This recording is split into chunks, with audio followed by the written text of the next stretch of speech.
de la Chine ancienne. Vous pouvez explorer les différents sujets en sélectionnant leurs symboles ou effectuer la visite VIP en choisissant tout visionner. Utilisez les flèches de votre commande pour faire votre sélection et appuyez sur Enter.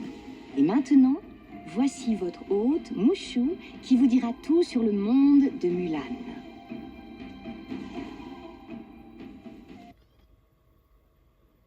Le monde de Mulan? Le monde de Mulan? Non mais vous plaisantez? Tout le monde sait très bien que c'est moi qui porte cette histoire. Bon, c'est vrai quoi, ça n'a rien de personnel. C'est une bonne petite et tout, c'est sûr, elle est mignonne, mais enfin quand même, faut pas...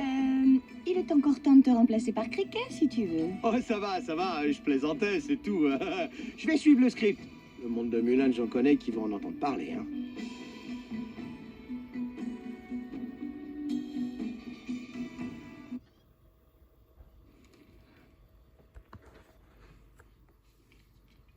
Il faut savoir une chose à propos de la Chine, c'est que elle est vieille. Aussi vieille que les montagnes, avec une histoire qui a commencé il y a des milliers d'années. Dans des temps très anciens, on pensait qu'esprits et dragons habitaient ces terres. Un peu qu'ils habitaient là. Les Chinois croyaient à la magie et à la superstition. La chance, c'était capital pour eux. Les esprits étaient censés apporter la bonne fortune ou provoquer des désastres. Vous vous souvenez de Cricket? Les grillons avaient la réputation de porter chance. Enfin, moi j'ai toujours eu des doutes là-dessus. Le rouge était aussi une couleur liée à la chance, comme le rouge de la soie rouge, des pommes rouges et des dragons rouges. Eh oui, évidemment.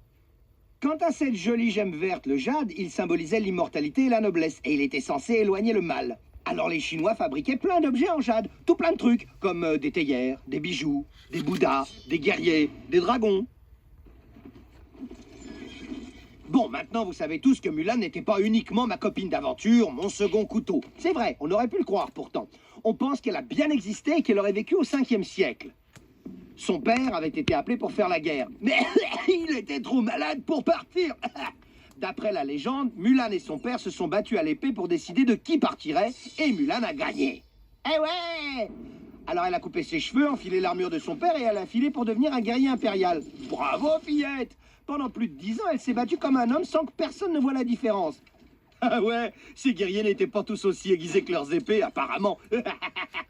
Sa bravoure et son talent dans les combats, sans parler de son génial gardien, le dragon, ont inspiré des poèmes, des pièces de théâtre, des films, et à en croire la rumeur, une série. Chut, je vous ai rien dit, hein. Maintenant, les ancêtres. Ils étaient les gardiens de la famille, pensait-on. Et donc, c'était eux qui sonnaient le gong. Les Chinois leur construisaient des monuments et les priaient pour solliciter leur aide. Les ancêtres représentaient l'honneur de la famille et les Chinois, ils ne plaisantaient pas avec l'honneur de la famille. Pour les hommes, l'honneur, c'était surtout une question de courage et de force. Pour les femmes, à l'époque, il s'agissait d'être gracieuses, raffinées, délicates et toutes ces qualités que Mulan a écrites sur son bras avant de rencontrer la marieuse. Vous savez, une marieuse avait plus d'influence dans le choix d'un mari que la jeune fille elle-même. On est où, là? Au Moyen-Âge? Ah, mais ouais, c'était le Moyen-Âge. Alors, après la rencontre entre Mulan et la marieuse, le déshonneur a frappé sa famille. Le déshonneur total, les amis.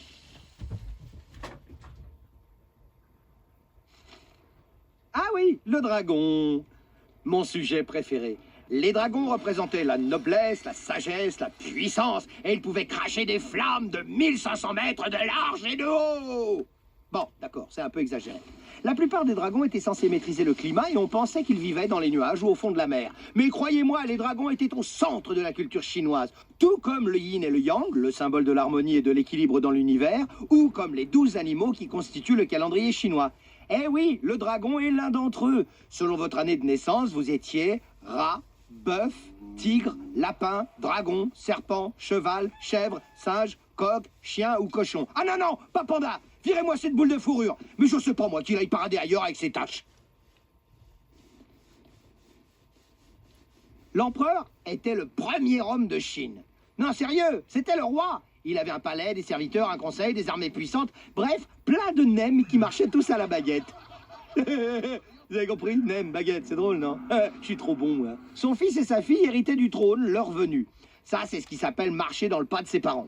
Le peuple accordait sa confiance à l'empereur car il le croyait lié à une puissance supérieure comme un dieu ou un dragon, voyez. Il participait à des cérémonies et des fêtes grandioses pour demander l'aide du monde spirituel parce qu'à l'époque, faut dire, ils n'avaient pas d'email.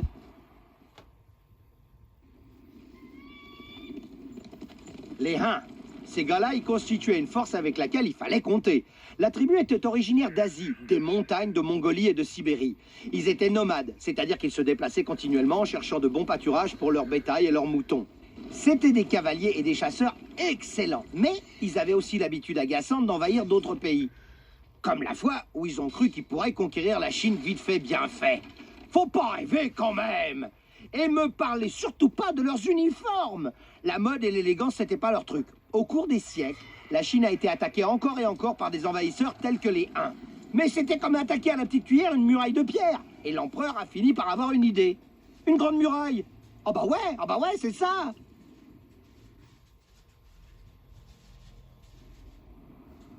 La construction de la Grande Muraille a commencé il y a plus de 2000 ans, sous le règne du premier empereur de Chine, l'initiateur, l'innovateur, Qin Shi Huang dans la place. On l'applaudit! Elle a été conçue pour arrêter les envahisseurs comme les Han. Elle a été construite et reconstruite avec des pierres, des briques et du torchis par différentes dynasties et des millions d'ouvriers pendant plus de 1000 ans. Aujourd'hui, elle s'étend sur plusieurs milliers de kilomètres et elle est même visible depuis l'espace. Cricket, je suis ton père.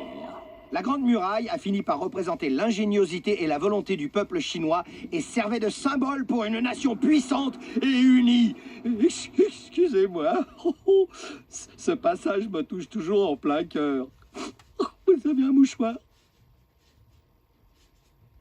Les Chinois ont inventé les feux d'artifice, alors qu'ils utilisaient déjà la poudre à canon depuis le 3e siècle avant Jésus-Christ. Les enfants, n'essayez pas d'en fabriquer chez vous, hein?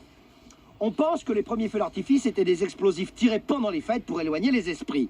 Des feux d'artifice, ils sont passés au développement des roquettes, un élément important du système de défense chinois. Enfin, moi, je trouve que c'est un peu tard pour parler de pétard, n'est-ce pas? Vous voyez ce que je veux dire? Dites donc, vous avez fait vos devoirs? Eh ben, vous pouvez remercier les Chinois. Pour le papier, hein, pas pour les devoirs.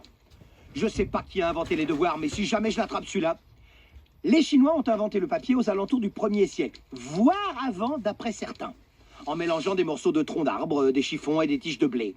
C'était pas l'idéal pour faire des petites cocottes en papier. Avant le papier, les Chinois écrivaient sur des rouleaux de bambou. Vous voyez, comme l'avis de conscription qu'a reçu le père de Mulan pour partir à la guerre en ce sombre, très sombre jour. Enfin, sombre, non. Le ciel était en partie nuageux, 14 degrés, avec un petit vent sud-ouest. Dans les temps anciens, faire la guerre était presque aussi commun que manger du riz. Les stratèges, les guerriers et les généraux de génie fleurissaient comme le lotus à travers tout le pays, et ils apportèrent leur contribution à la stratégie militaire chinoise. De nombreux livres furent écrits sur l'art de la guerre. Le plus célèbre s'appelle justement « L'art de la guerre » de Sun Tzu. Ces points clés peuvent être appliqués dans la vie. Se préparer, établir une stratégie, respecter les règles, être malin et ne jamais passer sous une échelle. Non, c'est vrai, le dernier c'est moi qui l'ai ajouté.